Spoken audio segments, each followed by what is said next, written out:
By the middle of the 13th century, the Mongols had become something more terrifying than an empire. They had become an inevitability. Kingdom after kingdom collapsed before them. Cities that resisted disappeared.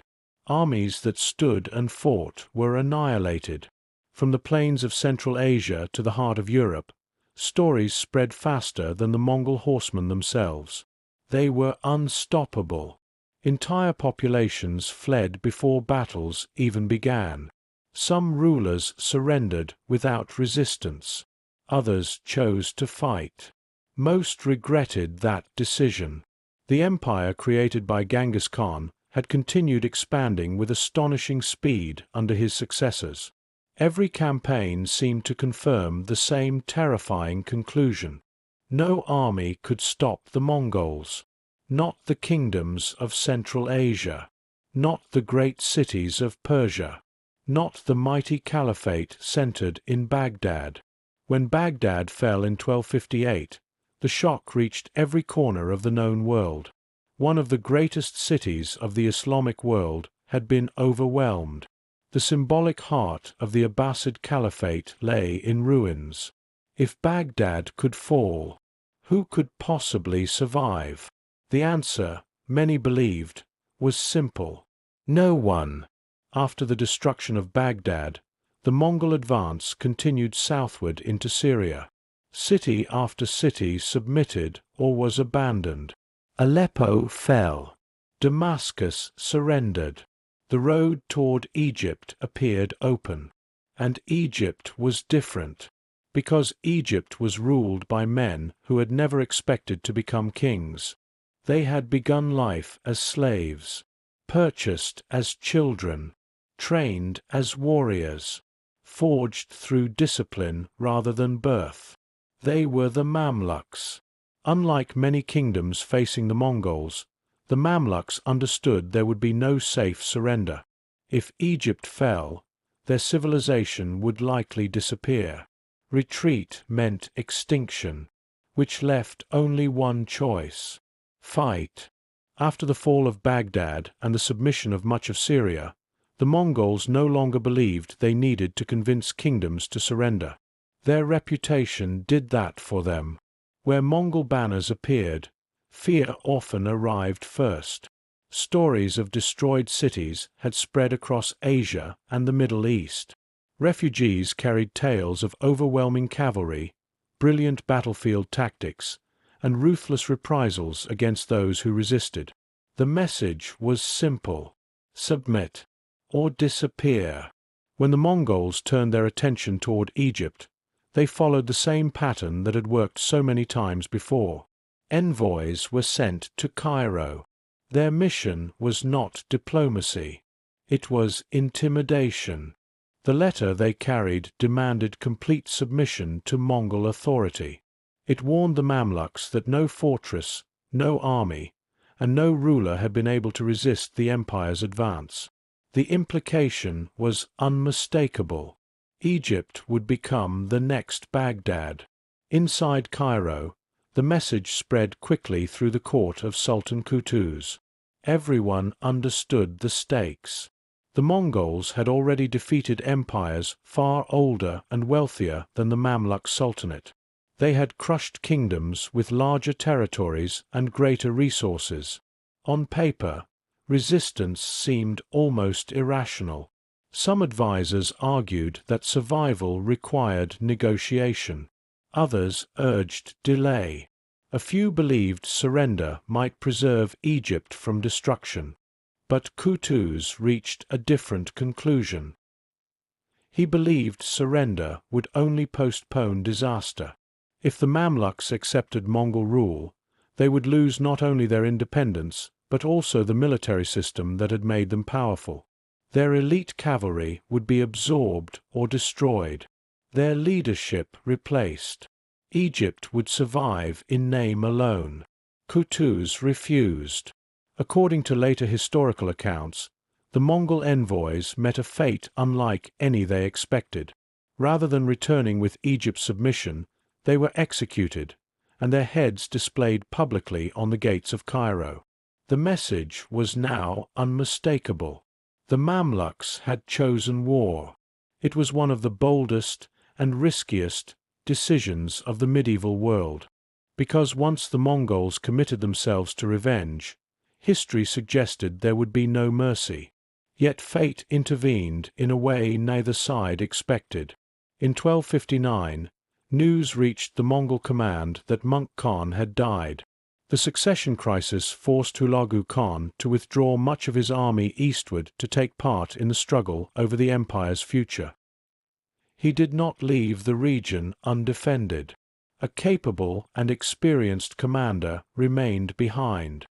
His name was Kitbuka. Confident in Mongol superiority, Kitbuka believed the remaining force would be more than enough to finish Egypt. After all, every army before them had failed. Why would the Mamluks be any different? Neither commander realized they were marching toward one of the most important battles in medieval history. For decades, the Mongols had dictated the battlefield. They chose when to attack, where to attack, and how to fight. Their enemies reacted. The Mongols controlled the tempo. That was one of the greatest secrets behind their success. But in the summer of 1260, something unusual happened. For the first time in years, someone else chose the battlefield. The place was a broad valley in northern Palestine, remembered by history as Battle of Ain Jalut. Its name meant the Spring of Goliath. To most observers, it appeared to be another open plain. To the Mamluks, it was the perfect trap. Unlike many of the armies the Mongols had previously defeated, the Mamluks understood steppe warfare. They had trained as mounted archers. They knew the value of mobility, discipline, and deception. In many ways, they fought more like the Mongols than the Mongols expected. Leading much of the Mamluk army was one of the finest commanders of the medieval world, Baibars. He knew that meeting the Mongols head-on in a straightforward battle could end in disaster. Instead, he planned something different. He would use the Mongols' greatest strength against them. As dawn broke, Baibars advanced with a smaller force and deliberately engaged the Mongol vanguard. The attack was fierce. Then, the Mamluks began to retreat. To Kitbuka, the scene looked familiar. He had watched countless enemies break under Mongol pressure. Retreat usually meant panic. Panic usually meant victory. Confident that the enemy was collapsing, Kitbuka ordered an aggressive pursuit. It was exactly what Baibars wanted. The retreat was not a defeat. It was bait. As the Mongol cavalry pressed deeper into the valley, they unknowingly entered ground prepared by the Mamluks. Hidden forces waited beyond the hills. Disciplined cavalry remained out of sight. The farther the Mongols advanced, the more isolated they became. Then, at the chosen moment, the battlefield exploded. Mamluk cavalry emerged from concealment. Fresh units struck the Mongol flanks. Archers poured arrows into the advancing horsemen. The hunters suddenly found themselves surrounded. For perhaps the first time in generations, Mongol commanders faced an opponent using their own favorite tactic against them. The battle quickly became chaotic. Dust covered the valley. War cries echoed across the plain. Heavy cavalry crashed together in brutal close combat. Neither side gave ground easily. Unlike many previous Mongol campaigns, the enemy did not collapse. The Mamluks kept fighting. Again, and again, and again. The psychological advantage that had carried the Mongols across continents began to fade. For the first time, they were facing an army that refused to panic, an army that understood them, and an army determined to prove that the Mongols could bleed like everyone else. For most of the 13th century, Mongol victories followed a familiar pattern. The enemy resisted. The enemy broke. The enemy fled. Then the Mongols hunted them down. At Battle of Ain Jalut, that pattern shattered. The battle had already lasted far longer than Kitbuka expected. Every charge met disciplined resistance. Every attempt to break the Mamluk lines was answered by fresh cavalry appearing where it was needed most. For the first time in years, Mongol momentum had stalled. That alone was extraordinary. But what happened next was unprecedented. The Mamluks began advancing. Under the command of Sultan Qutuz and the brilliant battlefield leadership of Baibars, coordinated counterattacks struck the Mongol formation again and again.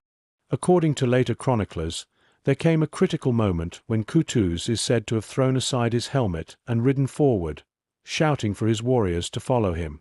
Whether every detail survived exactly as described is uncertain, but the message is consistent across the traditions. The Mamluks understood that hesitation meant defeat. If the Mongols regained the initiative, everything Egypt had fought to protect would be lost. So they attacked. The fighting became desperate. Arrows darkened the sky. War horses crashed into one another. Lances splintered. Swords replaced bows as the distance between the armies disappeared. The Mongols had built their empire through speed, coordination, and psychological dominance. At Ain Jalut, those advantages were slowly being stripped away. The Mamluks matched their mobility. They anticipated their tactics. And most importantly, they refused to run. Somewhere amid the chaos, Kitbuka realized the battle was slipping away. Unlike many commanders facing defeat, he did not attempt to escape. He continued fighting alongside his men until he was finally captured. Historical accounts agree that Kitbuka was executed after the battle. His death carried enormous symbolic weight. For decades, Mongol generals had become legends because they survived battle after battle. Now one of their most experienced commanders had fallen in open combat. The impossible had happened. The army that had terrified kingdoms from China to Eastern Europe had been stopped. Not by walls, not by famine, not by weather, by another army. As news spread across the Middle East, disbelief quickly turned into hope. The Mongols were still powerful. They remained one of the greatest military forces in history, but they were no longer invincible. And once the myth of invincibility disappears, everything changes. When the dust settled over Ain Jalut, the battlefield looked like many others the Mongols had left behind. Broken weapons, fallen horses, scattered banners. The difference was simple. This time, the Mongols were among the defeated. Victory at Ain Jalut did far more than save Egypt. It changed how the world thought about the Mongol Empire. For years, kingdoms had surrendered because they believed resistance was hopeless. Now they knew something different. The Mongols could be beaten. That realization spread almost as quickly as the Mongols themselves once had. The Mamluks rapidly moved north, reclaiming key cities across Syria before the Mongols could fully reorganize. Their triumph established the Mamluk Sultanate as the dominant military power in the eastern Mediterranean for generations. Meanwhile, the Mongol Empire faced growing internal struggles. The death of the Great Khan had already created divisions. Regional Khanates increasingly pursued their own interests. The aura of unstoppable expansion had begun to crack. Ain Jalut was not the sole reason for that transformation, but it became one of its most enduring symbols. Historians continue debating whether the battle permanently halted Mongol expansion into the Middle East or whether political events inside the empire played the greater role. The answer is probably both. History rarely turns on a single moment. Yet some battles become symbols of larger changes. Ain Jalut is one of them. It demonstrated that discipline could overcome fear, that preparation could overcome reputation, and that even the greatest military machine in the world had limits. For the Mamluks, the victory secured more than territory. It secured legitimacy. Men who had once been purchased as military slaves had defended one of the great centers of the Islamic world against history's most feared conquerors. For the Mongols, the defeat did not end their empire. They remained formidable for decades. But the legend had changed. No longer were they the army that defeated everyone. Now they were the army that had finally met an opponent capable of standing its ground. And perhaps that is why the Battle of Ain Jalut still echoes through history. Not because it destroyed the Mongol Empire. It did not. But because it destroyed something almost as powerful. The belief that the Mongols could never lose.